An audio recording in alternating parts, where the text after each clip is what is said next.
elite real estate investors, people that are in our Investor Fuel Mastermind, they're all in. They're all in. They don't question, does this work anymore? They're willing to pivot from one day to the next, but they're all in. They're not just going to quit one day, even though we think about it every other day, you know, like, sure. You know how it works. Like one day you're like, I'm going to 10X this thing. And then lunchtime, you're like, I'm going to shut it down. But we don't, I'm out. we don't though. You know, we don't, we just pivot. Right. We find ways to pivot or make it work or go get a margarita or whatever it takes to kind of get past that. So I would say that's the first trade is we're kind of all in. Welcome to the Accelerated Investor Podcast with Josh Cantwell. If you love entrepreneurship and investing in real estate, then you are in the right place. Josh is the CEO of Freeland Ventures Real Estate Private Equity and has personally invested in well over 500 properties all across the country. He's also made hundreds of private lender loans and owns over 1,000 units of apartments.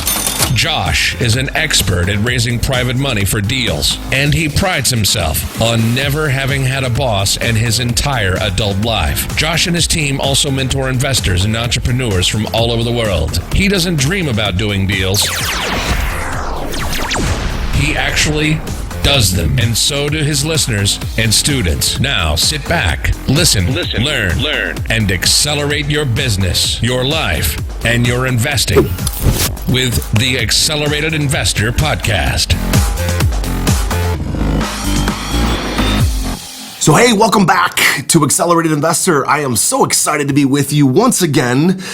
Be inside your ears, inside your car, wherever you're at the gym, going for a walk. I just want to tell you how much I appreciate you engaging with us in Accelerated Investor. We have had some amazing guests on the show recently. Today's guest is no different. His name is Mike Hambright. He is the owner and founder of the Flip Nerd podcast, the award-winning Flip Nerd real estate investing show. He has reached millions of listeners with his message. He's been flipping properties and investing in real estate for a long, long time, over 10 years. I was actually on his podcast over 4 years ago, has an amazing podcast of his own. He owns multifamily properties valued at over $30 million. His name is Mike Hambright. Mike, welcome to Accelerated Investor. Hey, Josh, great to be here. Fantastic, man. So listen, Mike and I were kind of getting prepped for this, and what we really wanted to talk about was some of Mike's insights on elite investors. So Mike, why don't you just, instead of talking tactics today, why don't we talk a little bit more about your mastermind? You run a mastermind called Investor Fuel. I know a lot of guys that are in it. So you've been around elite investors and guys who've gone from new to kind of intermediate to advanced. So just give us a little bit more foundation about you and tell us a little bit more about what is Investor Fuel.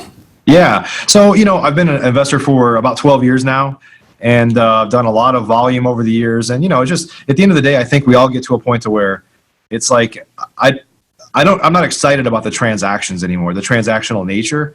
And you get to a point where your business is stable, like financially, you don't have to worry. I'm not in survival mode anymore. Like I'm in growth mode, right? So you just get to a point, and I'm sure you felt this too, where it's hard to be around other people like you because we're weird. We're like, not only are we entrepreneurs, we're like, it's different if you own a restaurant and your business might be up or down a little bit every day. And, our business is like dead and then it's like through the roof and dead and through the roof. It's very transactional, right? Big transactions. And so there's not a lot of people like us. And so, it got to the point to where, truthfully, that's one of the reasons I started my podcast is like, it was a networking tool for me to start meeting guys like you and other people that have been through the same struggles that I've been through, and we kind of get each other, right? And it just was a natural progression to say, how do I get around people more often? How can I serve them? And in the process, how can I surround myself with a bunch of people that I consider good friends? So that really is kind of the foundation of how Investor Fuel started. Is I had this amazing network, and I'm like,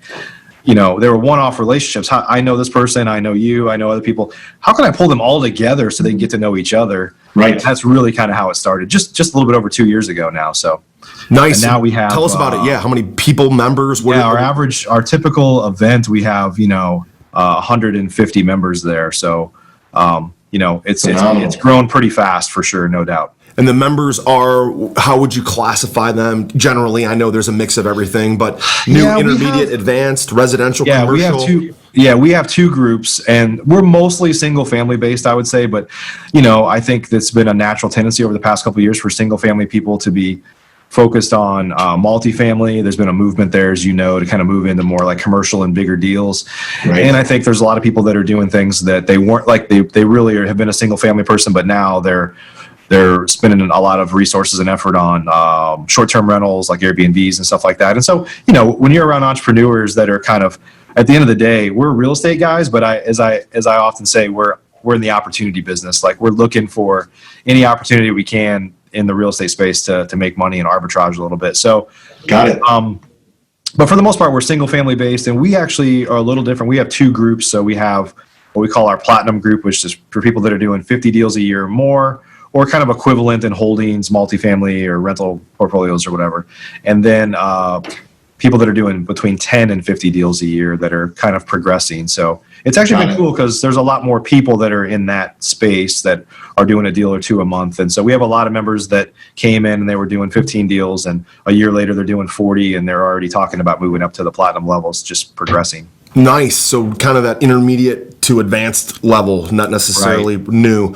And I know when we were getting ready for this, we talked about some of the traits, the characteristics of some of these elite guys that are doing, 50, 100, 150 transactions a year. Like you said, you're in the middle of 1,000 transactions a year when you were involved in more of a franchise type business. But your business was involved in all these different transactions. It takes a different business to do 10 transactions a year versus 50 versus 100. And so let's start talking a little bit more about these traits and characteristics. I've been around a lot of elite entrepreneurs. You have too. So I'm interested to hear your take about what are some of the traits and characteristics that you think of the guys that are killing it. What are some of the things they have in common? Yeah, and you've done a lot of coaching too. I've done a lot of coaching for new investors, and I still do that. And in contrast to them, these are like the traits that I see. And for a lot of new investors, a lot of the time is spent trying to convince them that yes, this actually works. Yes, you should bet on yourself, like all those things. So if I had to kind of name the 5 characteristics, I would say the first one is that elite real estate investors, people that are in our Investor Fuel Mastermind, they're all in. They're all in. They don't question, does this work anymore? They're willing to pivot from one day to the next, but they're all in. They're not just going to quit one day, even though we think about it every other day, like, sure. You know how it works. Like one day you're like, I'm going to 10X this thing. And then lunchtime, you're like, I'm going to shut it down.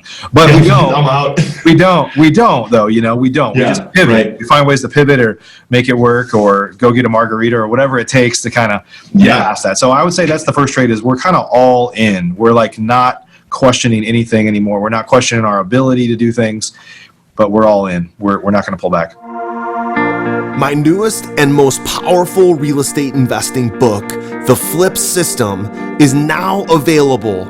And for a limited time, you can grab your free copy at getflipsystem.com/podcast. Using the same proven principles, secrets, and investing strategies I'm sharing in this book, I've been able to personally close over 750 highly profitable real estate deals over the last 15 years, make over 400 private lender loans, raise over $30 million of private money, and acquire over 2,000 units of apartments.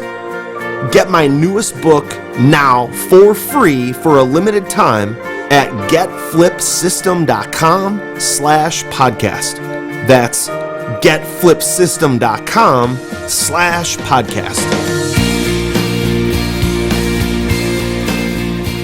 And to that point, Mike, I think everybody has doubts. Doesn't matter what level of entrepreneurship you're at. You have a huge business, a small business. It is kind of lonely sometimes to run a company. That's why I absolutely can identify with you in creating Investor Fuel. But at the same time, like once you've got a taste of entrepreneurship and especially real estate entrepreneurship, you know you can do it. Even though you have your doubts, there's not been one day where I said I'd rather be doing something else. Yeah, I'm going to go work for somebody else again. I'm unemployable, and that's a good thing. Totally. Yeah, so you're all in, right? That's characteristic number 1. Unemployable is another great way to say it. And even though we have doubts, we're not going to quit. We're not going to go, cash in our chips and go sell medical supplies or, go, start an e-com business. Real estate is where it's at. So, man, that's an amazing one. They're all in. So any other comments on that, or do you want to move on to number 2? Yeah, let's move on to number 2. So I'd say the second one is that you realize that you're in the marketing and operations business. So we're in the, single family investors, we're in the house business, but it has nothing to do with the house. The house just happens to be the widget. But at the end of the day, it's about lead generation. How do I effectively generate and continuously generate leads to feed my business? And how do I operate this business like a business, right? So in contrast to newer investors, they're usually having to do all the work. They're the CEO and they're the acquisitions person and they're the bookkeeper and they're doing everything. And so at the end of the day, all those things have to happen, but they realize that their time and effort is best spent on kind of sales and marketing and business operations to run it like a business and create processes and systems to run efficiently. Yeah, one of my favorite quotes. I love that. Folk realizing that we're in the marketing and operations business. One of my favorite quotes, actually, one of my favorite books is "Work the System" by Sam Carpenter. I believe that's available online somewhere in a free ebook. But it's all about just growing a real business around systems. But he talks about, one of my favorite quotes is around leadership, and he says leadership must focus on improving the process, not on doing the work. Leadership must focus on improving the process, not putting out brush fires all day. Right. And like you said, your group, those elite investors, intermediate to advanced, realize that they're in the kind of the leadership business, the marketing, the operations business, not necessarily in the transactional day-to-day work. Yeah, and you get pulled into it. I mean, it's going to happen, but you realize that like if that repeats itself, if you keep getting pulled into something, you're like, I have to create a process for that because I shouldn't be doing this, right? Right. Yep. There's always going to be something to do, because I think people think, well, I'm going to build this business, I'm going to systemize the whole thing, I'm going to hang out on a beach all day, an island all day. When you're the CEO, right, you don't need to be in the weeds, but you do need to be out promoting your business, gaining market share, recruiting more capital. If you look at CEOs of big Fortune 500 companies, right? If you watch MSNBC or Squawk Box or one of those, talking head shows, the CEOs are there. What are they doing? They're casting the message for their business. That's right. And PR. trying to get more PR and get more investors, right? Convince people to invest in their business or get eyeballs pointed to their business. So even if you do nail it, and all the marketing and operations is optimized and doing well, eventually something breaks. Something's always broken. There's always something to fix, and always something to get out and promote, right? So big part. The truth is you can't grow if you're in the weeds all the time. You're self-employed. You're not a business owner. A job owns you. Right. Fantastic. That's an awesome one. Marketing and operations business. How about number 3? So the third one, and a lot of these go hand in hand, as you'll see, is they don't have a badge of honor for hustle. Right. So you see it all over the place, especially in social media. Guys like Gary Vee, and I like Gary Vee. I like him like every other day. It kind of depends.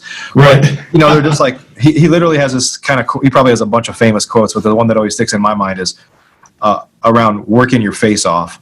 Now, when you first start, you got to work your face off. And I still work hard. I know you still work hard. We work hard, but it's not like we don't celebrate the hustle. I work hard because I have to, and I have to get over certain humps and then, stuff like that. But my goal is not the hustle, right? You might have to do it. And if you're starting a new business or you're pivoting or you're doing things, there's going to be these extended periods where you have to work harder than usual. But that is not the goal. The goal isn't to hustle, right? Yeah. Guys that wear that badge, like I'm hustling all the time, is great. It's maybe good for them. Maybe that's how they're built. But does anybody really build a business just to say that they continue to hustle? We build businesses for freedom, right? The whole idea of entrepreneurship is really the pursuit of personal freedom. It's not the pursuit of more hustle. Right. Yeah, and I see people, you see it too on social media. They're like, hey, I'm out at 2 a.m. putting out bandit signs. And they're like, it's like a pride thing. Yeah. And I'm not taking anything away from anybody that's doing that. I'm taking away from like that they're celebrating that. Because when I see that, I'm like, that's sad. Like that's a $6 an hour job, and this person is running their company and he's celebrating that he's doing a $6 an hour job. So I'm not faulting newer people from getting there, but it's not about that. Like, celebrate the deal that you got, and you say, I worked my tail off to get this deal and I made 20 grand or whatever. But don't say, here's a picture of me doing a $6 an hour job. Right. Yeah. No thanks for that, man. No thanks. I'll celebrate the hustle to go get $1 million investor. Celebrate the hustle to buy a $10 million apartment, but I'm not celebrating $6 an hour bandit signs, brother. Yeah. That's great, man. That's a fantastic one. I love that. How about number 4? So they're givers. We're in our group, especially in Investor Fuel, because I've been a part of other masterminds. we're very big on giving, helping one another, sharing what we know, not holding back. And I honestly believe that part of it is because this is a lonely business, and it can be a lonely business, real estate investing and entrepreneurs, is that we all want to give. And I think not that we don't give to everybody or aren't willing to give to everybody, but I think when you get in a room of peers that have we know have a lot of war wounds, have a lot of scars from getting there, is that we want to give to one another an unusually high amount if we're in the right room that kind of has that as part of its culture of giving. And so I think anyway, I think a lot of us have worked really hard, and we value being able to give back and share with other people what we've learned, because there's just a place in our heart that, like, I have a pride of how I got here. Like, you didn't get to where you are without people helping you, and I didn't get here either. And so I want to give back. And I think, people that are in our mastermind and a lot of really highly successful real estate investors have that as part of their core is giving. And to that point, Mike, let's just take that one a little deeper, right? So I hear a lot of businesses that talk about, well, we have a passion, we have a core mission, we have our why. There's all these things, and I think a lot of people really struggle when they get outside of their nuclear family, outside of their immediate, like, I want to provide for my wife and kids. Okay, well, you sort of got married and had children. You're sort of obligated to that one. That's everyone's why. So let's get a little bit deeper than that. And there's been times throughout my investing career I've struggled to think, like, what am I really passionate for? Why am I really doing this? Because real estate can be something where you buy an asset, it's got a lot of equity, it's got a lot of cash flow. Awesome. Add that to the balance sheet.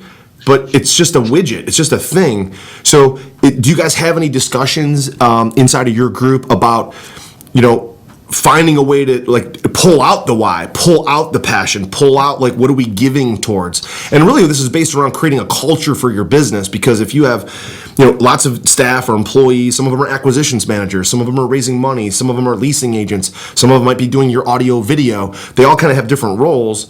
But really finding one mantra, one why for the organization or something to give back to, kind of now can bond everyone together. So do you do anything to try to pull that out, or do you guys we do things like we have some charity events, and where people can where we have do some, like, casino night and stuff like that. We have fun, and we donate to different members that are in the organization. We did this over this past year.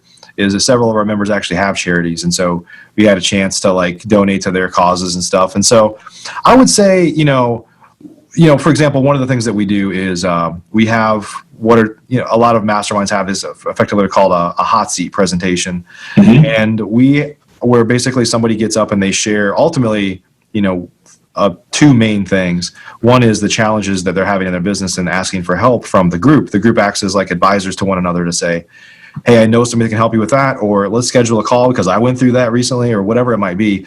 But we actually start these presentations with a give. They have to give something first. They have to give before they get. So we start, it could be sharing software, a tool, a connection, a life lesson. I mean, people have gotten up and talked about, I know you've had some issues before, health issues, like, man, I took this for granted and something went south here, and I have this lesson that I learned from that. I need to share it.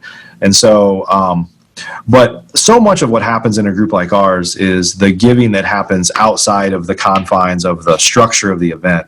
Sure. So you just hear, like, people, like, somebody flew over here and helped me with this, or they spent like 2 hours on the phone with me and helped me through this issue. And so it's just, we've kind of laid the foundation of being a giver, and people want to help one another. It's been fairly common that we have a new member that comes into the group, and we tell them, like, you have to give, you have to share something. They send in their presentation in advance, and then they come there and they hear a couple of other presentations, and they're like, I need to revise my presentation because I need to give more than I was planning to give, because I've gotten so much. I just feel like I need to step this up. And so that's a pretty common thing. And it's like we've had to orchestrate that early on, and now it's part of the culture that's woven into our organization. I love it.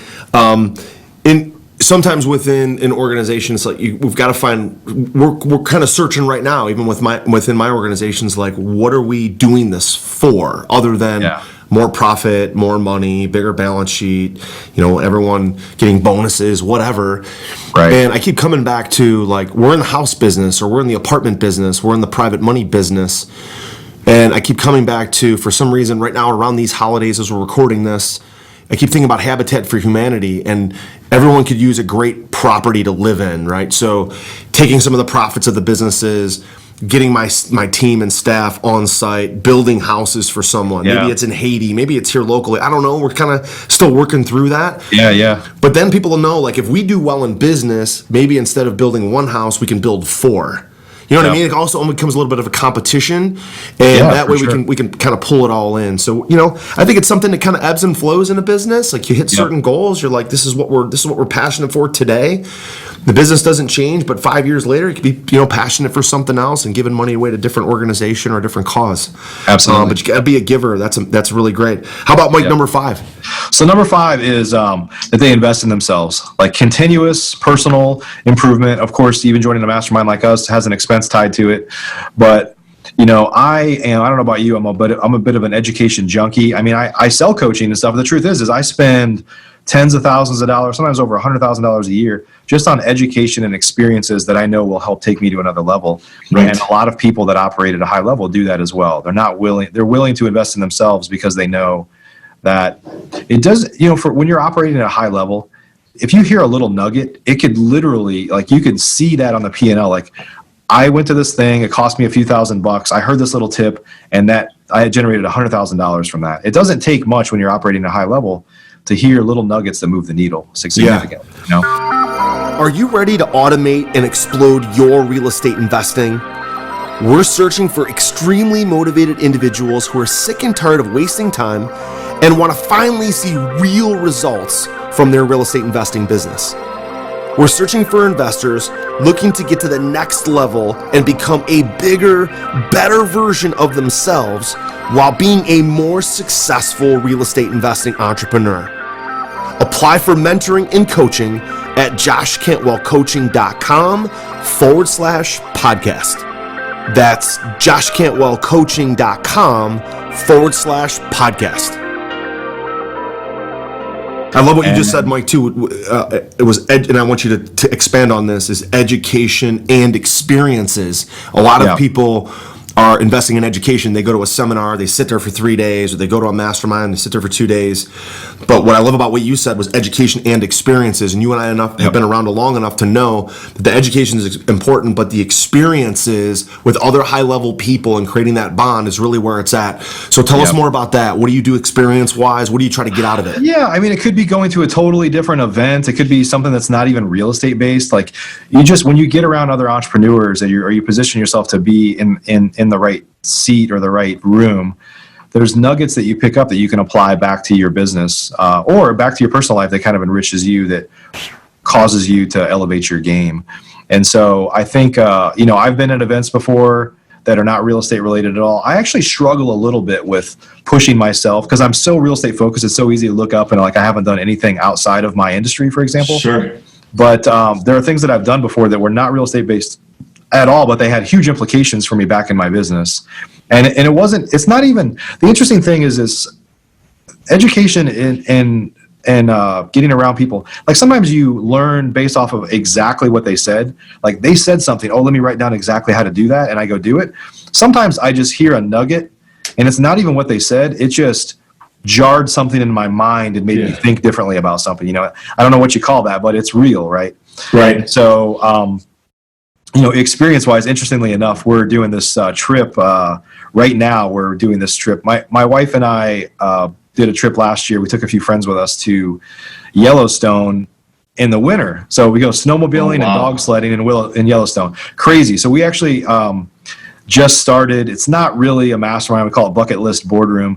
But we just started telling people yesterday that we're doing this trip, and we've got like seats for 15 couples. So there's a couple things. One is, for the first time ever, we're doing something around that's couples based. And part of it is because my wife and I want to be around other couples. Like, this industry is kind of guy heavy, and as a guy, I'm okay with that. But like, from my wife and I standpoint, is she's usually behind the curtains, and she's kind of the operator side, our CFO and stuff like that. We just want to be around other people like us. Mm-hmm. And so we're like, and we love to travel. So we're like, let's start a travel group for like accomplished investors. And so we're going out there. It's not really real estate based at all, but we're requiring that you're a successful entrepreneur and that you like to travel and that you're somebody we want to hang out with ultimately.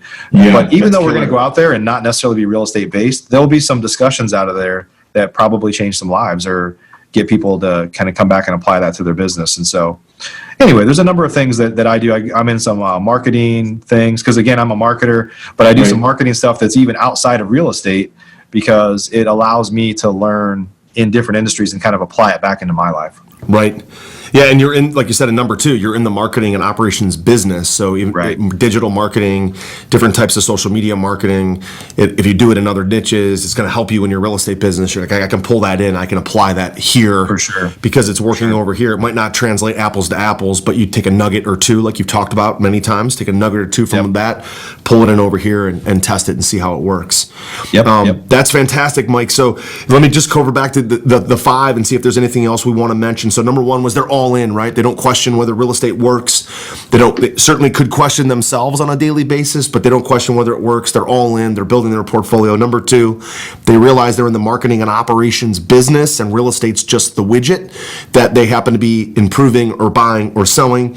Number 3, there's no badge of honor for hustle, right? It's not just about the hustle. It's about results and building a business that you can run and still hustle, right? But there's no badge of honor. Like I'm just out here working for crazy hours just cause. Number 4, they're givers. They give to each other. They give to organizations. They pass along their knowledge, often for free.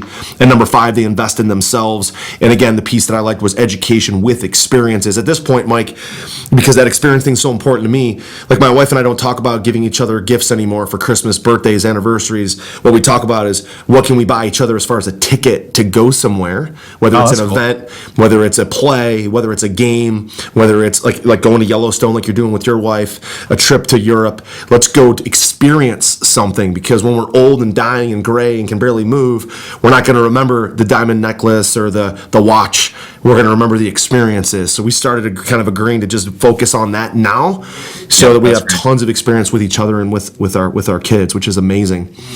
So Mike, as we round kind of third and head for home, people probably want to get more information about the Flip Nerd podcast, which is awesome. Tell us about that. And also for people who'd be interested in the Investor Fuel Mastermind and connecting with you, where can people get more information, connect with you, and reach out to you on those 2 items? Yeah, we have, so Flip Nerd we're coming up here on our 6th anniversary. Hard to believe that, but we started it early on. And again, that's pivoted a lot of times. I used to think that Flip Nerd was something very different than what it is now. And now it's largely just a free resource with, over 1,500 podcasts over the last 6 years on real estate investing. They're all video based as well. So a lot of great content that's on there from anything you could possibly imagine in this space. We've probably covered it now because that's just over the period of time you cover everything.